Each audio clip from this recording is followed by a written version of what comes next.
All right.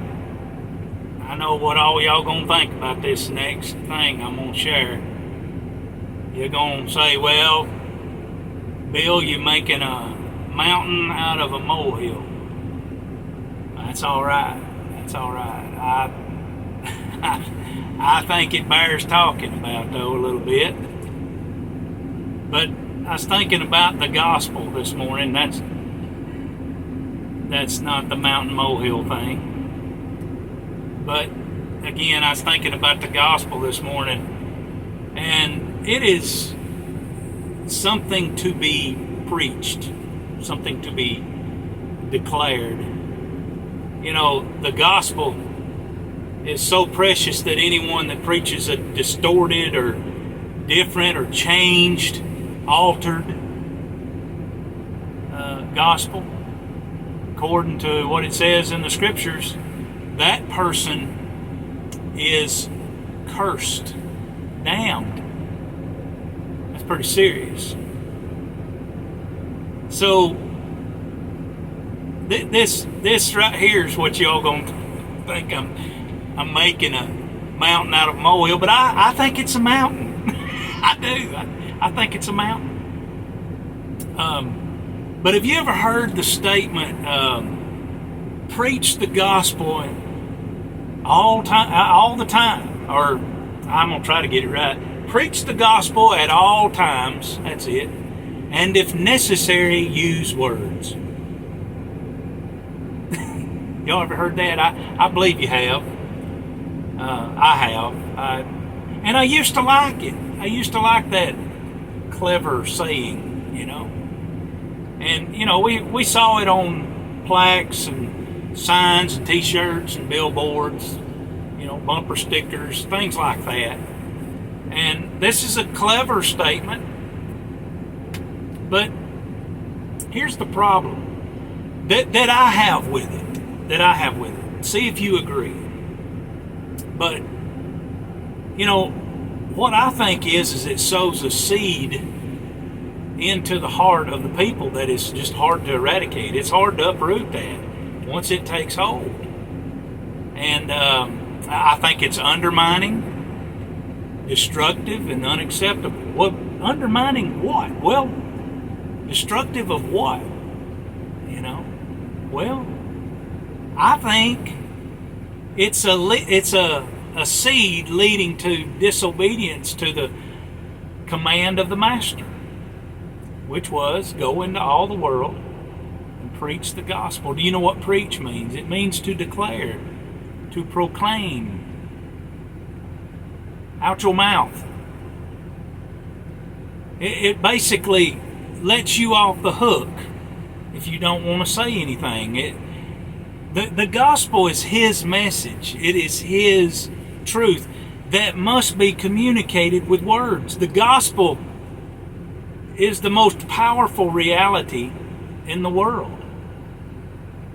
And Paul said, I am not ashamed of the gospel. It is the power of God unto salvation to everyone that believes. And the power is in the gospel. And it must be communicated so that the hearer can believe. You see, you have, and I have, this treasure in earthen vessels. I'm going to try to get this right. That the excellence of the power would be of God and not of us. What does that mean? Well, we have this treasure. What is the treasure? Well, the treasure, you look back, that's in 2 Corinthians 4, but you look back early in the chapter and you keep reading, you get down to, I think, verse 7 is what that verse is. But it's talking about the gospel. The treasure is the gospel. And Paul is saying we have that treasure in earthen vessels. What is an earthen vessel? Well, basically it's a clay pot. It is a dirty, ugly clay pot that was used to essentially take out the trash. I'll leave it at that, but it was something used for, taking out the trash, essentially, and sewage and such. And the Father saw fit so that he saw fit to put his treasure, the gospel, in earthen vessels.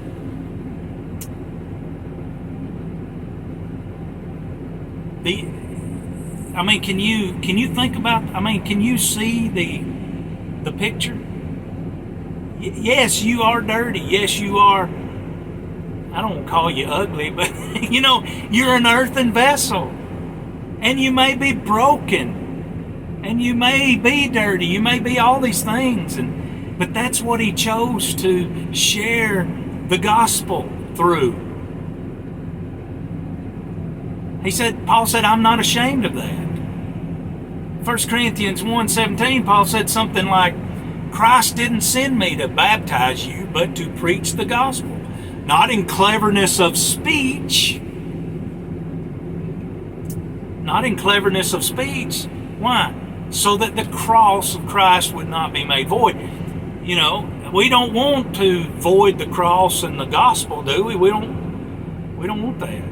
And on over there in 1 Corinthians, he said, now I make known to you the gospel, which I preached to you, which also you received, which also you stand, and by which also you are saved. Romans 10 says, how will they call on him in whom they have not believed? And how will they believe if they haven't heard? And how will they hear without a preacher? And how will they preach unless they're sent? How beautiful are the feet of them that bring the gospel. Not the billboard, not the t-shirt. Verse 17 in that same chapter, Romans 10, says faith comes by hearing, and hearing by the word of God. The gospel, through your mouth. It's the message of Christ. The point of all of this is to say this, that you must use words to declare the gospel. That's all. That's all I'm trying to say.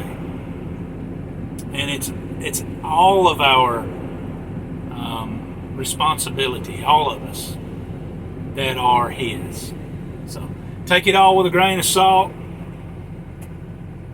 It is a mountain. So go preach the gospel, you earthen vessel, you.